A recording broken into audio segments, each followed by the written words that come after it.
Sexual harassment is illegal and not tolerated in New York workplaces. Employees in New York State are protected by both state and federal law. The New York Human Rights Law protects every employee in the state from sexual harassment, regardless of the size of their employer. And Title VII of the Civil Rights Act of 1964 protects workers in organizations with 15 or more employees from sexual harassment, defined as sex discrimination.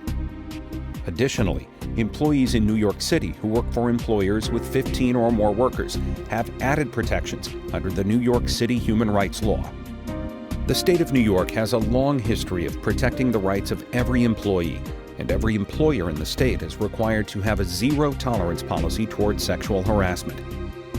This means that every complaint or known instance of sexual harassment will be taken seriously and investigated, and when warranted, perpetrators will face disciplinary action up to and including termination. There are two types of sexual harassment: quid pro quo and hostile environment. Quid pro quo occurs when a manager or supervisor withholds or awards job benefits on the basis of sexual favors. This includes work assignments, hiring, termination, promotions or demotions, positive or negative performance reviews, or any other job-related benefit. Enduring harassment as a condition of employment is another form of quid pro quo harassment. This type of harassment is often seen in office romances. Consensual sexual conduct is not illegal. However, no employee should be made to feel that engaging in a relationship is necessary to remain employed. Even if this was not the manager's intention, it's the perception of the employee that is most important to the courts. Enduring sexual harassment as a condition of employment even occurs when the manager is not the harasser. For instance, it's unlawful for a restaurant supervisor to tell employees to put up with lewd comments and inappropriate touching because it's part of the job of being a server. Just one incidence of quid pro quo harassment is illegal. Hostile environment sexual harassment consists of words, signs, jokes, pranks, intimidation, or physical violence that are of a sexual nature and that are directed at an individual because of that individual's sex. Additionally, sexual harassment consists of any unwanted verbal or physical advances, sexually explicit derogatory statements, or sexually discriminatory remarks made by someone in the workplace, which are offensive or objectionable to the recipient, cause the recipient discomfort or humiliation, or interfere with the recipient's job performance. While a single, isolated incident does not generally rise to the level of illegal harassment, particularly severe actions, such as the touching of an intimate body part, can be illegal the first time they occur.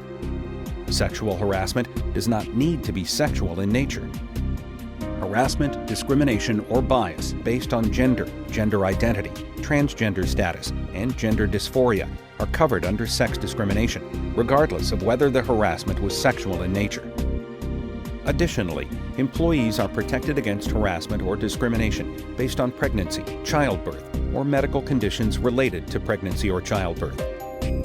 Hostile environment sexual harassment can occur between employees of the same sex, between employees of different sexes, and between employees of any rank or position in an organization. Harassing jokes, comments, or other behavior can create a hostile work environment, even if they aren't directly targeted at the individual making the harassment complaint. Sexual harassment doesn't just happen between coworkers. The law covers harassment between employees and non-employees who work in the workplace. Non-employees include unpaid interns, independent contractors, and employees who are contracted from third-party companies to provide services in the workplace. Additionally, harassment can be perpetrated by third parties like vendors, facility security workers, visitors, and even customers. Lastly, New York State specifically protects domestic workers from harassment. Sexual harassment can occur anywhere that employees represent their organizations, including work parties, dinner with clients, conferences, trade shows, sales calls, and charity events.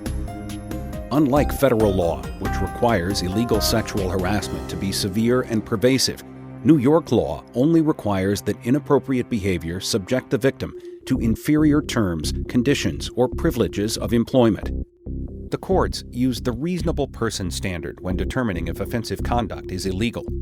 In other words, would a reasonable person find the behavior severe enough to subject the victim to inferior terms, conditions, or privileges of employment? The following acts are specifically listed by the New York Division of Human Rights as potentially illegal, or have been listed as part of successful litigation in New York State. Rape, sexual battery, molestation, or attempts to commit these assaults. Threats, intimidation, or physically blocking a person's movement or ability to work.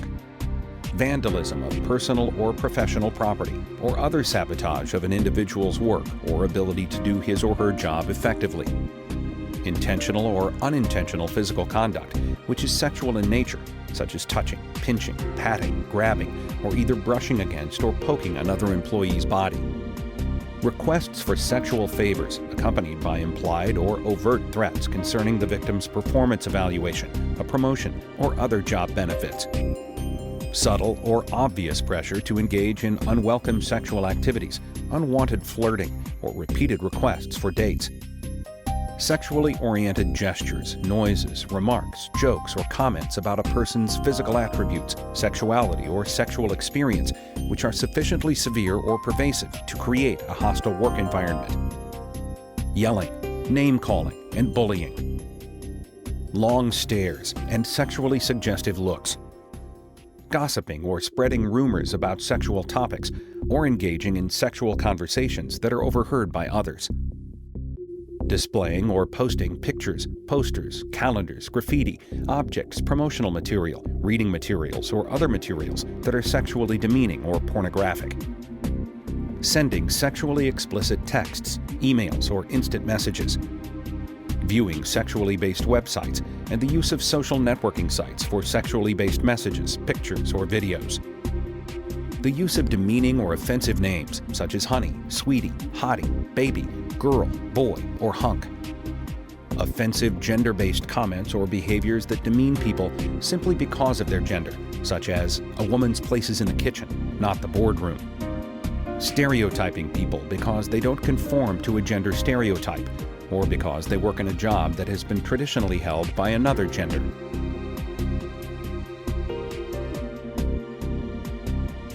Incidents of quid pro quo harassment and severely inappropriate actions, such as the touching of an intimate body part, threats, or intimidation, must be reported immediately.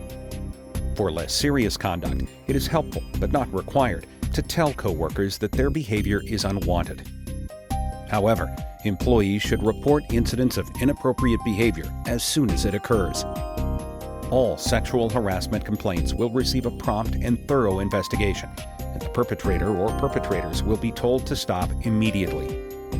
The state of New York suggests 30 days as a reasonable time period to complete an investigation. Employees who continue inappropriate conduct after being told to stop are subject to increasingly serious forms of discipline, up to and including termination.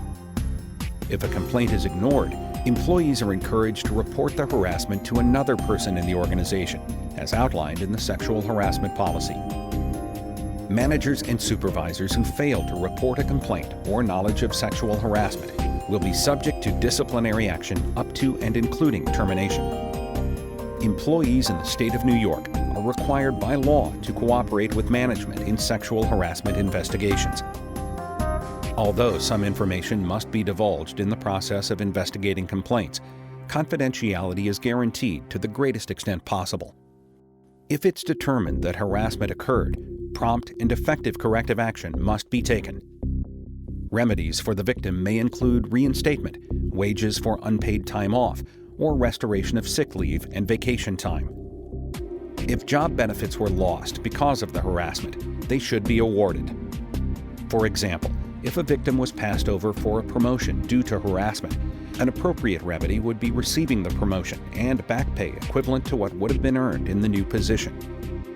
In many cases, employers must make changes to policies and procedures to ensure that the harassment does not reoccur. In addition to filing a complaint with their employer, employees have the right to file a complaint with the New York State Division of Human Rights within 3 years, or the U.S. EEOC within 300 days of the harassment. Individuals who do not file a complaint with the Division of Human Rights have 3 years to sue directly in state court, Once a suit is filed in state court, a complaint may not be made to the Division of Human Rights. A complaint must be filed with the EEOC before filing a lawsuit in federal court. Complaints filed with the Division of Human Rights are automatically filed with the EEOC. Individuals employed in New York City have the additional right to file a complaint with the New York City Commission on Human Rights for up to 3 years. Sexual harassment involving the physical touching of an intimate body part, coerced physical confinement, and/or sex acts may be a crime, and the local police department should be contacted.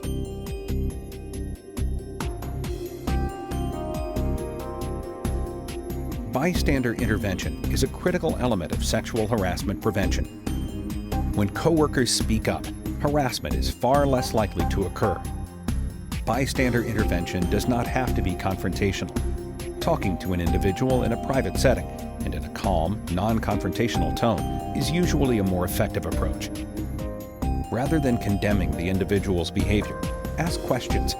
For instance, did you know that your comments are offensive to some people in the office? If the situation warrants immediate intervention, create a distraction. The best intervention is to simply interrupt and ask the victim for help with something in another area. Speaking to the target of sexual harassment is also critical. Victims often feel isolated and afraid and may need help filing a complaint. Bystander intervention may save a coworker from being harassed or assaulted and save many others from future harassment.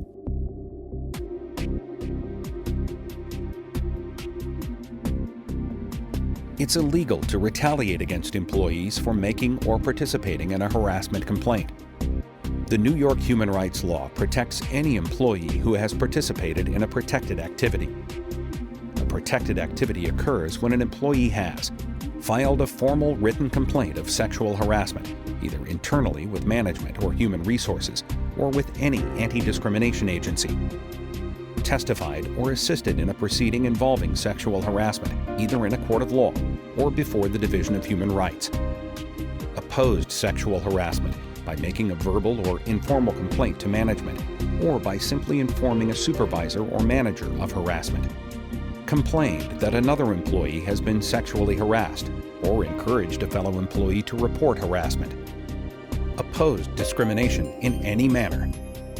Retaliation consists of an adverse action or actions taken against the employee by the employer. Retaliatory actions do not need to be job-related or even occur in the workplace. Unlawful retaliation can be any action, more than trivial, that would have the effect of dissuading a reasonable worker from making or supporting a charge of harassment or any other practices forbidden by the law. Retaliation can even occur after the individual is no longer employed by the organization, for instance, giving an unwarranted negative job reference for a former employee. Adverse employment actions are not automatically retaliatory. Employees are still subject to regular disciplinary rules and job requirements and must substantiate retaliation claims. If, after an investigation, complaints are found to be without merit, participants are still protected from discipline or punishment if they had a good faith belief that harassment or retaliation occurred. However, the retaliation provision is not intended to protect persons making intentionally false charges of harassment.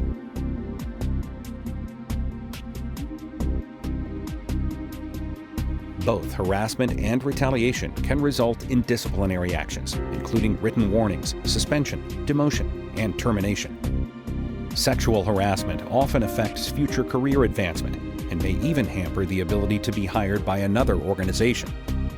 The loss of personal reputation and trust with coworkers, friends, and family can be devastating and life-altering.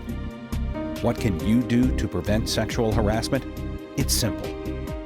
Leave sexually based behaviors at the door. Treat everyone with respect. Speak up when you witness harassment. Every employee deserves a safe, comfortable environment at work. A workplace free of harassment and fear and full of respect. It's up to everyone to do their part in preventing harassment.